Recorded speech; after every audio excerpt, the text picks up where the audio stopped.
Good morning guys, welcome back to my channel. Andito na naman ako sa farm guys. Nag-aararo yung anak ko sa truck, gamit ang traktor guys.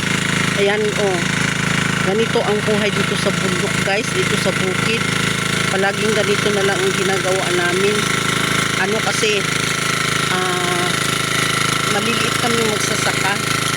Ayan guys, ginagawa niya ng ganun. Araro yan, araro. Wala kasing traktor, wala kasing ulan, kaya ang traktor na lang ginagamit pang araro. Tapos aywan ko kung uulan, pag ulan, kasi sabi nila may bagyo daw may bagyo daw na si Krising. Aywan ko kung talagang talagang uulan may hapon. Sana nga uulan talaga may hapon, kasi kailangan namin ng ulan. Ayan guys, ayan, ganyan na ang gawain ng mga maliliit na magsasaka. Kaya maraming salamat guys sa inyong suporta. Yan guys ang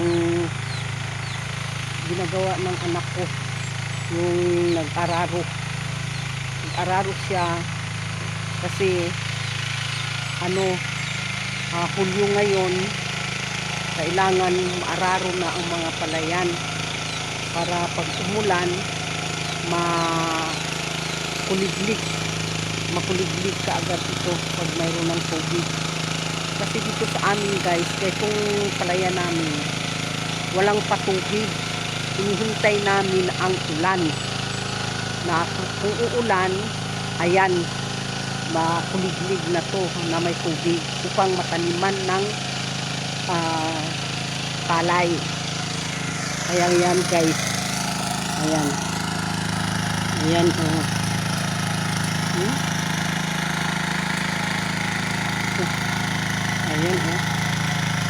hirap din hirap din guys. Ayan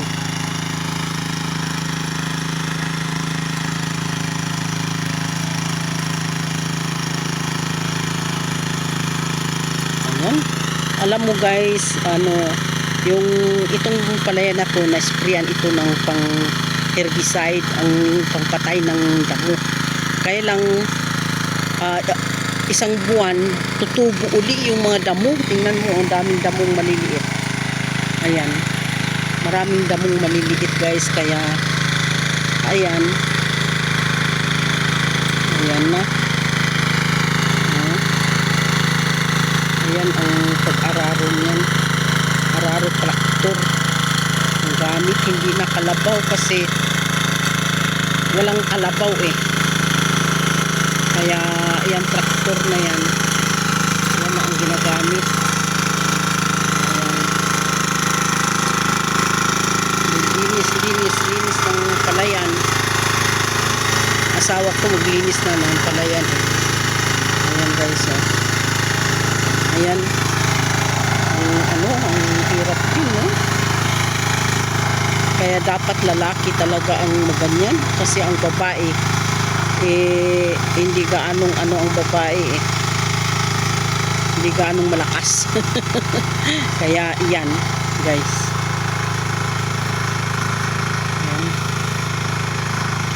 ayan yung asawa ko, linilinis na rin yung palayan. Yan yung paglinis, biruin mo yan. Ayan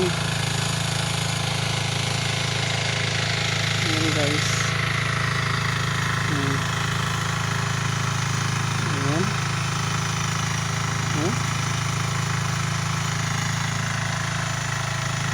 talagang hirap na. Kaya tiyaga lang talaga ang maliliit na magsasaka. Mga maliliit lang kami magsasakay guys. Dito sa bukid, bundok kasi dito. Tingnan mo, ayan, bundok. Ayan, bundok dyan. Ayan. Kaya lang may palayan dito sa amin. Pero pag akyat ka dyan, bundok yan. Doon banda ang kalsada sa bundok na yun. Dito sa amin walang kalsada eh. Ayan.